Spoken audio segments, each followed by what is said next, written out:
और इस वक्त की बड़ी खबर आपको बता दें, रूस के कजान शहर में इस वक्त 2024 की सबसे बड़ी मीटिंग चल रही है। मोदी और शी जिनपिंग के बीच ये बैठक करीब आधे घंटे से जारी है और 5 साल बाद आपको बता दें कि भारत और चीन के बीच में एक द्विपक्षीय वार्ता हो रही है। पूरी दुनिया की निगाहें इस वक्त इसी मीटिंग पर टिकी हुई हैं। आपको बता दें कि इस वक्त जो मीटिंग हो रही है उसमें चीन के राष्ट्रपति शी जिनपिंग के साथ साथ चीन के फॉरेन मिनिस्टर वांग यी और चाइनीज कम्युनिस्ट पार्टी के डायरेक्टर ऑफ जनरल ऑफिस काई ची मौजूद हैं। आपको बता दें कि चीन में शी जिनपिंग के बाद अभी सबसे पावरफुल लीडर काई ची हैं और इस बैठक में एलएसी विवाद से लेकर कई शांति प्रस्तावों पर चर्चा होने की उम्मीद है। हाल ही में दोनों देशों के बीच एलएसी में सेना पीछे हटाने को लेकर एग्रीमेंट भी हुआ है। तो बड़ी खबर ये चल रही है इस वक्त, जहां पर प्रधानमंत्री नरेंद्र मोदी और चीन के राष्ट्रपति के बीच में इस वक्त बैठक चल रही है। मनीष प्रसाद इस वक्त हमारे साथ जुड़े हुए हैं। मनीष, जिस तरीके से ये बैठक चल रही है, क्या लग रहा है इस बैठक को लेकर? क्योंकि बार बार ये कहा जा रहा है कि जो एग्रीमेंट हुआ है उस एग्रीमेंट को लेकर तो चर्चा होगी, लेकिन उसके साथ साथ तमाम ऐसे शांति प्रस्ताव हैं जिन पर यह चर्चा होनी है। गौनिका, ये जो इस समय जो सबसे ज्यादा मेन सेंटर है इस बातचीत का वो है लाइन ऑफ एक्चुअल कंट्रोल, जो कि 826 किलोमीटर की लद्दाख के इलाके में है। वहां पर जो 2020 के बाद फेस ऑफ हुआ और स्टेटस को की स्थिति को मेंटेन करना बहुत ज़रूरी था। भारतीय सेना और चाइनीज़ पीएलए सेना आमने सामने थी। कई ऐसी जगह हैं जहां पर जो गोगरा, हॉट स्प्रिंग, गलवान, उन सब के इलाकों में आमने सामने की सिचुएशन बनी। इसी वजह से इसको कुल मिला के 21 कोर कमांडर लेवल टॉक्स हुई और करीबन 14 WMCC की मीटिंग हुई, जिसमें चाइनीज डेलीगेशन और साथ में जो भारतीय डेलीगेशन वो मौजूद था। और उसी के बाद ये निष्कर्ष हुआ MEA के द्वारा, ministry of external affair Bharat के द्वारा ये कहा गया कि दोनों के बीच डिसएंगेजमेंट को लेकर समझौता हो गया है। तो एक नज़र इस पर है। दूसरी नज़र इस समय जो कारोबार है 2023 और 24 के बीच में, वो चाइना और भारत के बीच करीबन 118 बिलियन अमेरिकी डॉलर से ज़्यादा का है। तो इसके ऊपर भी बातचीत होगी, लेकिन मेन जो कॉन्सेंट्रेशन है, यानी मेन जो अहम मुद्दा है, वो होगा भारतीय सीमा पर चाइनीज पीएलए और भारतीय सेना के बीच जो फेस ऑफ की स्थिति है उसको न्यूट्रलाइज करते हुए, उसको जीरो इन करते हुए डिसएंगेजमेंट के तहत दो मेन एरियाज डेप्सांग और डेमचौक, इन सभी एरियाज में जो सेनाओं का इस समय तैनाती है उसमें कमी करते हुए उनको पीछे किया जाए। हम आपको ये भी बता दें कि अप्रैल 2020 के बाद हॉट स्प्रिंग, पेंगोंग सो, गोगरा, गलवान, उसके अलावा डेमचौक और साथ में जो डेप्सांग का एरिया है, दरअसल डेप्सांग का एरिया जो कि बिल्कुल भारतीय सीमा के बेहद पास वाई जंक्शन का एरिया पड़ता है, वहां पर आम शब्दों में समझे कि एक जगह तक भारतीय सेना पेट्रोलिंग कर रही थी, वहीं पर आमने सामने की स्थिति पैदा हुई और फिर उसके बाद चाइनीज पीएलए और भारतीय सेना के बीच तय हुआ कि दोनों इस एरिया को छोड़ के पीछे पीछे जाएंगे। और इसीलिए दोनों सेनाओं की, दोनों जो देशों की सेना है वो आमने सामने थी। इसीलिए तय किया गया 21 कोर कमांडर लेवल टॉक्स और 14 WMCC की मीटिंग में कि इस सिचुएशन को नॉर्मलाइज किया जाए, जहां पर सेना करीबन 60,000 से ज्यादा भारतीय सेना की तैनाती है, तो वहीं लगभग 50 से 55,000 के लगभग चाइनीज पीएलए की तैनाती उनके 826 किलोमीटर के इलाके में है। इन सभी एरियाज को फिजल आउट करते हुए, यानी यहां पर इस स्थिति को नॉर्मलाइज किया जाए। 826 किलोमीटर के इस इलाके में, लद्दाख के इलाके में, जहां एक तरफ डेप्सांग है तो वहीं दूसरी तरफ डेमचौक का इलाका भी है, क्योंकि यहां पर स्थिति कभी भी सामान्य नहीं रही थी, क्योंकि ये एक ऐसा अनडिफाइंड बाउंड्री है जिसमें लाइन ऑफ एक्चुअल कंट्रोल को लेकर हमेशा से फेस ऑफ की स्थिति पैदा हुई है। तो प्रधानमंत्री नरेंद्र मोदी पिछले 2014 से लेकर अभी तक जितनी बार मिले हैं शी जिनपिंग से, चाइनीज राष्ट्रपति से, एक बार बिल्कुल क्लियर है कि अपने हितों को लेकर इस बात को रखा गया है और सामने द्विपक्षीय तौर पर इसको सुलह करने की तैयारी की गई है। और इसीलिए अब फॉरेन मिनिस्ट्री और भारतीय सेना के टॉप फोर्सेस ने कहा है जैसे ही इस बायलैटरल टॉक्स के बाद चीजें निकल के आएंगी, उसके बाद ऑन ग्राउंड ये दिखने लगेगा, जहां पे भारतीय सेना ऑन ग्राउंड तस्वीरें देखने को मिलेंगी। लेकिन उसके साथ साथ जैसे आप जानकारी दे रहे हैं, दो एक्सपर्ट्स भी हमारे साथ जुड़े हुए हैं। हमारे साथ डिफेंस एक्सपर्ट कर्नल दिनेश नैन जुड़े हुए हैं, अभिषेक प्रताप सिंह हमारे साथ जुड़े हैं, पूर्वी एशिया मामलों के एक्सपर्ट हमारे साथ जुड़े हुए हैं। सबसे पहले अभिषेक जी, मैं आपके पास आना चाहूंगी। जिस तरीके से ब्रिक्स के देश हैं और उसमें दो देश ऐसे हैं, भारत और चीन, दो बड़ी शक्तियां हैं, दोनों के बीच में इस तरीके से तनाव चल रहा था पिछले कुछ साल में। अब 5 साल बाद अगर दोनों देशों के राष्ट्राध्यक्षों की मीटिंग होती है, एक बड़ा, ये अब अगर कहें तो एक बड़ी पहल भी है कि 5 साल बाद ये बैठक हो रही है, लेकिन एक नकारात्मक प्रभाव भी पड़ता है। आपको लगता है कि अब ये सकारात्मकता की ओर जा रहा है, खासतौर पर यह बैठक होना, और वो भी 5 साल बाद? जी हाँ, बिल्कुल आपने ठीक कहा। जैसे कि 5 साल के बाद और स्पेशली जब पिछले 2-3 दिनों का घटनाक्रम अगर हम देखें तो जिस प्रकार से बॉर्डर पे डिसंगेजमेंट को लेके और भारत के पेट्रोलिंग राइट्स को लेके जो सहमति बनी है, उसके बाद जरूर ही ये एक सकारात्मक और एक पॉजिटिव डेवलपमेंट है। लेकिन मुझे लगता है कि आगे की चुनौती ये है कि किस प्रकार से जो बॉर्डर पर पीस और ट्रैंक्विलिटी उसको मेंटेन किया जाए। मुझे लगता है कि मैनेजमेंट ऑफ बॉर्डर का प्रबंधन आगे कैसे करना है, ये एक बड़ी चुनौती होगी भारत और चीन के बीच, क्योंकि भारत ने बहुत स्पष्ट कर रखा है कि बॉर्डर पर शांति और स्थिरता के बगैर चीजें समान नहीं हो सकती। तो मुझे लगता है कि बॉर्डर मैनेजमेंट आने वाले वर्षों में या उसके लिए कोई नया मैकेनिज्म या कोई संस्थागत व्यवस्था स्थापित की जाएगी, उसको लेकर बातचीत होगी या उसके लेकर जब सहमति बनेगी तो दोनों देश और ज्यादा अच्छे आगे बढ़ेंगे। दूसरी बात है कि अगर हम अभी इकोनॉमिक सर्वे ऑफ इंडिया 2024 को देखें तो उसमें जो है भारत को ग्लोबल सप्लाई चेन्स में एक वैश्विक शक्ति बनाने के लिए चाइनीज इन्वेस्टमेंट को भी बढ़ाने की बात की गई उस संदर्भ में। तो मुझे लगता है कि इकोनॉमिक अपॉर्चुनिटी भी एक वेरिएबल है जहां पर सहमति बन सकती है और आर्थिक रूप से भी भारत और चीन एक दूसरे के साथ सहयोग कर सकते हैं। ये विषय भी इम्पोर्टेंट है। तो इन सब बातों को लेकर जो है अगर सहमति बनेगी तो हम कह सकते हैं कि एक सकारात्मकता माहौल है। साथ ही साथ भारतीय विदेश नीति जो ब्रिक्स और जो मल्टीलैटरल फोरम से तो बहुपक्षीय संगठन है, भारतीय विदेश नीति हमेशा ही बहुपक्षीय संगठनों की बड़ी भूमिका पर काम करती रहती है, उसके विकास पर बात करती है। तो इस सम्मेलन के माध्यम से, द्विपक्षीय वार्ता के माध्यम से जो ब्रिक्स समिट है वो भी एक पॉजिटिव मैसेजिंग देने का प्रयास होगा, ऐसा दिख रहा है इस सम्मेलन से। बिल्कुल। और कर्नल दिनेश ने जिस तरीके से बार बार ये एक नैरेटिव चल रहा था देश में कि चीन भारत पे घुसता जा रहा है, चीन भारत की सीमा पर कब्जा करता जा रहा है, आपको लगता है कि अब ये जो समझौता हुआ और उस समझौते के 1-2 दिन बाद ये बैठक होती है, उसके बाद वो नैरेटिव खत्म होगा? क्योंकि बार बार ये नैरेटिव चलाया जा रहा था खासतौर पर मोदी सरकार के अगेंस्ट कि मोदी सरकार अपनी सीमा की रक्षा नहीं कर पा रही।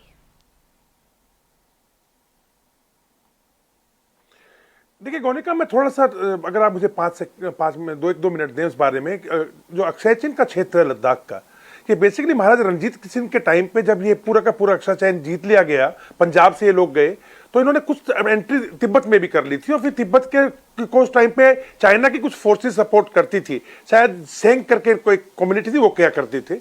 इन लोगों की आपस में लड़ाई होती है और फिर ये वापस से अपनी अक्षय चिन्ह की बाउंड्री में आ जाते हैं और उस अक्षय चिन्ह की बाउंड्री को एक त्रिशूल डिक्लेरेशन के माध्यम से उसको एक्सेप्ट कर लिया जाता है। यानी भारत के लिए वो जो त्रिशूल डिक्लेरेशन का जो डॉक्यूमेंट है, भारत उसको मानता है कि ये हमारी बाउंड्री है अक्षय चिन्ह की। लेकिन अंग्रेजों के टाइम पे 1847 से लेके 1892 के बीच में अंग्रेजों को लगा कि अक्षय चिन्ह का ये जो क्षेत्र है ऊपर का, ये बेकार है, में कुछ भी नहीं है। तो उन्होंने एक मैकडोनल्ड लाइन खरीदी, मैकडोनल्ड लाइन, जो जनरल मैकडोनल्ड थे उन्होंने, वो था अक्षय चिन्ह के बिल्कुल बीचों बीच, और कहा गया कि भाई ये जो लाइन है ये आपकी लाइन ऑफ एक्चुअल कंट्रोल माना जाएगा। परंतु जब 1962, इसके बीच में चीन ने कोई अटैक नहीं किया, अक्षय चिन्ह के अंदर चीन को भी कोई इंटरेस्ट नहीं था। लेकिन 1962 की लड़ाई के दौरान जब दोनों सेनाएं लड़ी आपस में और जहां पर जाके युद्ध खत्म हुआ, वो लाइन जो मैकडोनल्ड लाइन है उससे थोड़ा आगे है, थोड़ा आगे ऊपर की नॉर्थ की तरफ है। तो क्या हुआ कि इसके बीच में जो बफर जोन बना, और ये बहुत ऊंची ऊंची और तीखी पहाड़ियों का इलाका है, तो चाइना का परसेप्शन है कि उस पहाड़ी की चोटी से लेकर उस पहाड़ी के बीच में जो लाइन बनेगी वो हमारा बॉर्डर है। हमारा परसेप्शन है कि नहीं, इस पहाड़ी से लेकर उस पहाड़ी के बीच में हमारा बॉर्डर परसेप्शन है। तो ये कहना कि इन पेट्रोलिंग पॉइंट्स जब इन्हीं पहाड़ियों के ऊपर जो होते हैं, ये कहना कि चीन ने हमारा क्षेत्र कब्जा लिया और या हम चीन के क्षेत्र में घुस गए, ये बहुत डिफिकल्ट हो जाता है।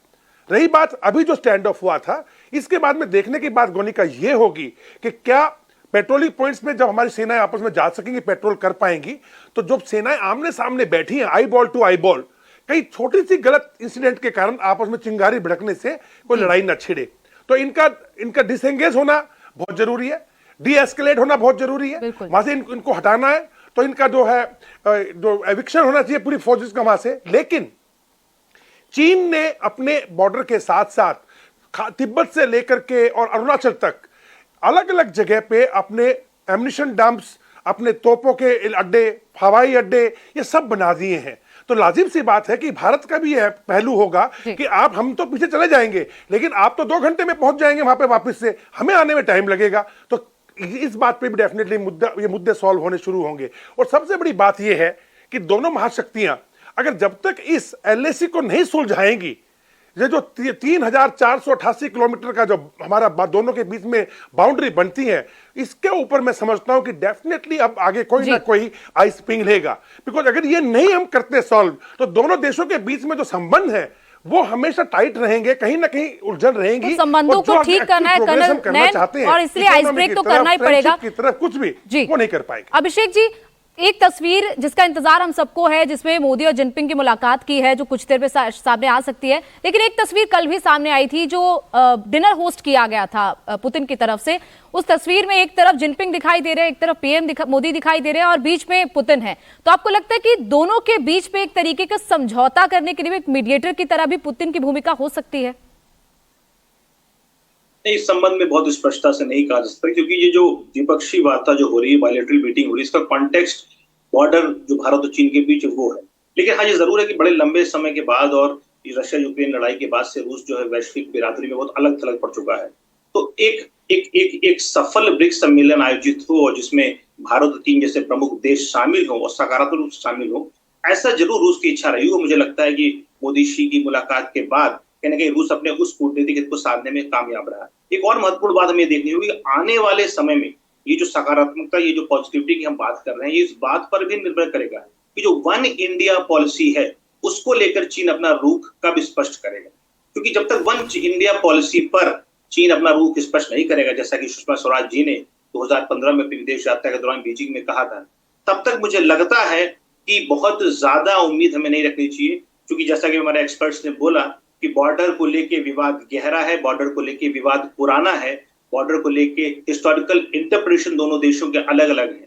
तो अभी तक मैनेजमेंट ऑफ बॉर्डर पे ही फोकस किया जा रहा है, उसी पर फोकस किया जाएगा। लेकिन बॉर्डर प्रबंधन के साथ साथ वन इंडिया पॉलिसी पर भी चीन को अपना रुख स्पष्ट करना होगा। मुझे लगता है तभी जाके हम एक बेहतर, सकारात्मक और एक लॉन्ग टर्म अच्छे संबंधों की बुनियाद रख सकेंगे। जी मनीष, जिस तरीके से कर्नल नैन भी कह रहे थे कि आइस ब्रेक होनी जरूरी है, लेकिन क्या इतना भरोसा किया जा सकता है? क्योंकि एक समझौता तो हो रहा है, लेकिन कितने वक्त के लिए वो समझौता चीन निभाएगा, कितने वक्त के लिए भरोसा किया जा सकता है चीन पर? यह भी एक बड़ा सवाल बार बार उठता है। गौनिका, इसे साधारण शब्दों में समझाने की कोशिश मैं करता हूं। अभी 2 दिन पहले आर्मी चीफ से मैंने बात की इस बारे में कि जो आपने कहा था कि दोनों के बीच जो ट्रस्ट डेफिसिट है उसको कैसे फुलफिल करेंगे, अब एमईए के द्वारा ये बात कही गई है। आर्मी चीफ ने कहा कि जो ट्रस्ट डेफिसिट है वो तो ऑन ग्राउंड ही दिखाई देगा, और जो ट्रस्ट अब बिल्डअप हुआ है वो कितने टाइम तक आगे तक रहेगा ये देखना बेहद दिलचस्प होगा। और इसीलिए वेट एंड वॉच के साथ अब ऑन ग्राउंड जो चीजें हैं वो दिखाई देने लगेंगी। डिसएंगेजमेंट यानी जो आमने सामने की स्थिति है वो थोड़ी कम होते हुए जो सेना है वो डिएस्केलेट होगी, यानी पीछे की तरफ जाएगी। और उन्होंने इस बात को भी कहा कि डिसएंगेजमेंट की प्रक्रिया एक बार पूरी रिपोर्ट आ जाए उसके बाद शुरू कर दी जाएगी, और फिर उसके बाद जो आपने पहले R2 कॉम्प्लेक्स यानी रिचेनला और रिजांगला में देखा जहां पे दोनों आमने सामने टैंक्स और BMPs थी वो पीछे हटी, तो ऐसी स्थिति हो सकती है। अब दूसरी बात, क्या चीन पे ट्रस्ट किया जा सकता है या नहीं? 2014 से लेकर अभी तक प्रधानमंत्री नरेंद्र मोदी जब तक शी जिनपिंग से मिले हैं, मैं जो अलग अलग फॉर्मेशन है भारतीय सेना की जो कि लाइन ऑफ एक्चुअल कंट्रोल पर तैनात है, जिसमें 4 राज्य और एक यूटी शामिल है, इन सभी 3,488 किलोमीटर में से 826 किलोमीटर के साथ उत्तराखंड का बाड़ाहोती, हिमाचल प्रदेश के एरियाज, या फिर सिक्किम का डोकला का एक्सेस, उसके अलावा अरुणाचल प्रदेश में जो तवांग और यांगसे का जो एरिया है, इन सभी एरियाज में लगातार छुटपुट घटनाएं होती आई हैं। तो इसको जीरो इन करना, इसको बिल्कुल जीरो कर देना, ये बहुत मुश्किल होगा, क्योंकि जो परसेप्शन लाइन है उसका डिफरेंस है। अब फिर से बात 826 किलोमीटर के लद्दाख के इस एरिया की, जहां पर उम्मीद की जा रही है कि अब से कुछ देर बाद औपचारिक तौर पर एमईए के द्वारा, मिनिस्ट्री ऑफ एक्सटर्नल अफेयर के द्वारा बताया जाएगा। गौनिका, साधारण शब्दों में आप समझ लें कि 1 से लेकर 65 पेट्रोलिंग पॉइंट इस पूरे 826 किलोमीटर में है। चुमर से लेकर डीबीओ यानी दौलत बेग ओल्डी तक के इस पूरे इलाके में कुछ ऐसे अभी भी पॉइंट्स हैं जहां पर पेट्रोल नहीं किया जा रहा है, और ये म्यूचुअल अंडरस्टैंडिंग के साथ पेट्रोल नहीं किया जा रहा है ताकि फेस ऑफ की स्थिति पैदा ना हो। इसी वजह से जो चीन की एक्सपेंशनिस्ट नीति है यानी विस्तारवादी नीति है, उस पर कहीं से भी वो प्रेशर बिल्डअप ना करे, और इसी वजह से फोर्स डिप्लॉयमेंट इतना किया गया है। तो आज के बाद ये तय हो जाएगा कि क्या जो अलग अलग टाइम पर, चाहे वुहान एग्रीमेंट हो या महाबलीपुरम का एग्रीमेंट हो या फिर जो अलग अलग ट्रीटीज हुई, उसके बाद फेस ऑफ देखने को मिला है। तो ये वेट एंड वॉच की पॉलिसी होगी। लेकिन एक बार फिर से हम बता दें, प्रधानमंत्री नरेंद्र मोदी इसमें बहुत चौंकाने वाले हैं, ऐसा मुझे टॉप सोर्सेज बता रहे हैं। उन्होंने कहा है कि जिस तरीके से लाइन ऑफ एक्चुअल कंट्रोल का मसला है, उसके साथ साथ जो बाकी आप इकोनॉमिकल ग्रोथ या डेवलपमेंट की बात है, चीन के साथ जो एक जो ग्रोथ की डेवलपमेंट लाइन है, उसको आगे ले जाते हुए इन सभी को पीछे रखते हुए, क्योंकि दोनों देश आमने सामने की स्थिति में अभी नहीं हो सकते, इस पर बात की जाएगी। तो डेमचौक और डेप्सांग के पेट्रोलिंग पॉइंट्स, जिसमें 10, 11 अल्फा और 12 और 13 पेट्रोलिंग पॉइंट है उन एरियाज में जहां पर चीन बिल्कुल मनीष, इस मीटिंग के बाद ये इंतजार है कि जो उम्मीद लगाए बैठे हैं लोग, क्या वो उम्मीद प्रधानमंत्री नरेंद्र मोदी और शी जिनपिंग की इस मीटिंग के बाद पूरी होगी या नहीं? कल नैन जिस तरीके से मनीष भी कह रहे थे कि ट्रस्ट डेफिसिट है और इसको लेकर बार बार लोगों के मन में सवाल भी उठता है, लेकिन अगर हम कहें कि पीएम गए हैं बातचीत करने, बातचीत हो रही है, द्विपक्षीय वार्ता हो रही है, तो अब कहीं ना कुछ पुख्ता निकल कर आएगा ही, खासतौर पर इस एलएसी के समझौते को लेकर। देखिए गोनिका, दो एंगल है इसके। पहला तो यह कि 4.5 साल हो गए इस स्थिति को, अभी क्यों? अभी पिछले 5-6 महीनों में क्यों? 5-6 महीने के अंदर आपका सेंट पीटर्सबर्ग के अंदर अपने एनएस से जो डोभाल साहब मीटिंग करते हैं चाइना के जो फॉरेन मिनिस्टर है वांग के साथ में, फिर जुलाई के महीने में 2 मीटिंग हो जाती है हमारे खुद के फॉरेन मिनिस्टर श्री जयशंकर जी की और चाइना के फॉरेन मिनिस्टर वांग की, लाओस में होती है और एक और होती है। उसके बाद में एक ज्वाइंट कमेटी बनाई जाती है WMCC मैकेनिज्म के लिए, कि वो क्या मैकेनिज्म होगा कंट्रोल और कंसल्टेशन का। उसके माध्यम से 14 मीटिंग उसकी होती है, 17 मीटिंग आपके डिप्लोमेट्स की हो चुकी है, 21 मीटिंग कोर कमांडर की हो गई है। उसके बाद में हम एक स्टेटमेंट अब तक ये आई है कि आप पेट्रोलिंग पॉइंट्स में हम घूम सकते हैं, लेकिन ये मामला यहां तक सीमित नहीं है। भारत का मेरा मानना यह है, इस मीटिंग के अंदर यह बात जरूर उठाई जाएगी चाइना से, अगर बात चीन और भारत के बीच में संबंधों की है तो, कि जो 3488 किलोमीटर का जो पूरा एरिया है नॉर्थ से लेकर के और अरुणाचल तक का, इसका क्यों ना, अगर आप चाहते हैं संबंध, तो इसको डिमार्केशन किया जाए permanent, once and for all, ताकि हमारे बीच में कोई डिफरेंसेस ना बने। क्योंकि दोनों के देशों के इंटरेस्ट हैं, हम भी बढ़ाना चाहते, हम भी राइज करना चाहते हैं पॉलिटिकली, वो भी राइज करना चाहते हैं, हम भी अपनी इकोनॉमी को बढ़ाना चाहते हैं, वो भी बढ़ाना चाह रहे हैं, हम भी चाह रहे हैं कि हमारे पास इन्वेस्टमेंट आए, वो भी चाहते हैं इन्वेस्टमेंट आए, हम भी लीडर बनना चाहते हैं, वो भी लीडर बनना चाहते हैं ग्लोबल साउथ के। और सबसे बड़ी बात आज भारत ने यह भी कह दी है कि भारत तो यह भी कह रहा है कि आप चीन का जो डायरेक्ट इन्वेस्टमेंट है वो भी हमें मना नहीं कर रहे हैं, लेकिन कम से कम स्थिति तो वो करो जिससे कि कल की तारीख में हमारे में कॉन्फिडेंस बिल्ड हो आपस के अंदर। लेकिन इसका मतलब यह नहीं होगा कि भारत, चीन और रशिया को एक ग्रुप बना रहे हैं। यह कि इकोनॉमिकल फोरम है और हमारी जो बायलैटरल मीटिंग है, हमारे दो देशों के बीच का मसला है। चीन इस टाइम पे क्यों इसके अंदर पड़ रहा है, जो मेरा मानना है, सबसे पहले चीन की इकोनॉमी बिल्कुल ट्रेस हो चुकी है। दूसरा है कि ट्रंप, अगर डोनाल्ड ट्रंप आ गया गोनिका, तो इतने टैरिफ बढ़ाएगा चीन के सामान के कि चीन का जो थोड़ा बहुत बचा खुचा जो भी बिजनेस अभी अमेरिका में जा रहा है वो भी खत्म हो जाएगा। इसलिए भारत को लुभाने की कोशिश कर रहा है। तीसरा, अभी साउथ चाइना सी के अंदर देखिएगा, फिलीपींस के साथ में रोज उसके झगड़े हो रहे हैं। ऐसे में वो नहीं चाहेगा कि भारत के साथ जो इतनी गर्मा गर्मी और आईबॉल टू आईबॉल लोग बैठे हुए हैं, कहीं फ्यूचर के अंदर यहां पे कोई चिंगारी बन जाए और उसके लिए मुसीबत होगी, तो वो अपनी पूरी एनर्जी यहां से हटा के शायद वहां लगाना चाहेगा, ये मेरा मानना है। और साथ साथ में आपको पता ही है कि किस प्रकार से वो वन चाइना पॉलिसी के अंदर बार बार हर जगह आंखें दिखा रहा है। तो इस सारे मसले के अंदर बहुत कॉम्प्लिकेटेड है। ये कह देना कि सिर्फ एक करार करने से, मैं तभी बार बार कह रहा हूं, मेरे को लगता है कि हमारे घाव के ऊपर एक बैंडेड लगाई गई है। अब ये घाव को सीला जाता है, इस घाव को पूरा मरहम लगा करके भरा जाता है। हम लोग इसको परमानेंट इसका सोल्यूशन निकालते कि नहीं निकालते। जो मीटिंग्स अब चल रही हैं, मेरा मानना है कि कुछ ना कुछ तो पहले से डिसाइडेड होगा, क्योंकि लास्ट मोमेंट पर डिसाइड होता नहीं है, ये डिप्लोमेटिक लेवल पे पहले से डिसाइड हो रखा होगा। तो आज क्या निकल के आता है उसी का इंतजार है। बिल्कुल डॉक्टर अभिषेक, जिस तरीके से कर्नल नैन कह रहे हैं, तो ये चीन की डिप्लोमेसी है कि क्योंकि ट्रंप के आने से चीन को नुकसान होगा, इसीलिए भारत की तरफ अपना फोकस शिफ्ट कर रहा है। और इसके साथ से इकोनॉमिक फ्रंट पर भी क्या इस पूरी मुलाकात में चर्चा हो सकती है, और क्या चर्चा आपको लग रहा है कि इस मुलाकात से निकलकर सामने आ सकती है?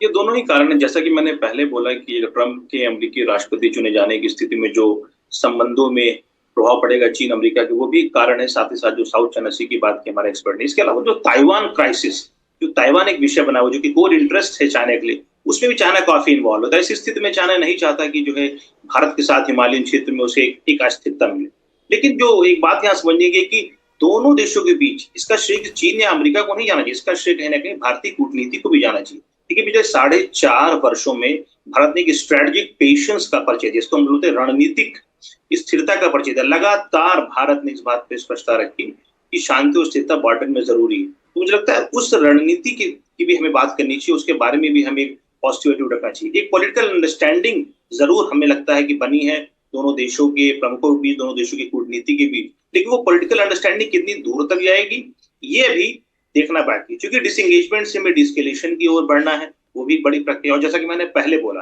जो सबसे इंपॉर्टेंट बात है वो है वन इंडिया पॉलिसी। जब तक वन इंडिया पॉलिसी पर चाइना अपनी लाइन स्पष्ट नहीं कर देता है, मुझे लगता है कि संबंधों को बहुत आगे ले जाने में कठिनाइयां होंगी। लेकिन हाँ, हम एक डेवलपमेंटल पार्टनरशिप पर, एक आर्थिक साझेदारी, वो आर्थिक साझेदारी जो भारत के हित में हो, जिसमें भारत को व्यापार घाटा ना हो, जिसमें भारत ग्लोबल सप्लाई चेन्स में चाइनीज इन्वेस्टमेंट को अट्रैक्ट कर सके, साथ ही साथ भारत कैसे कि मैन्युफैक्चरिंग पावर के रूप में ट्रांसफॉर्म कर सके, उस दिशा में जो सहयोग होगा उस सहयोग पर सकारात्मक बात बढ़ेगी। लेकिन बॉर्डर प्रबंधन और वन इंडिया पॉलिसी, ये दो ऐसे प्रमुख मुद्दे हैं जिनको सुलझाए बगैर, जिन पर सहमत हुए बगैर, मुझे लगता है बहुत बड़े ब्रेक थ्रू की हमें उम्मीद नहीं करनी चाहिए, ऐसा मेरा मानना है।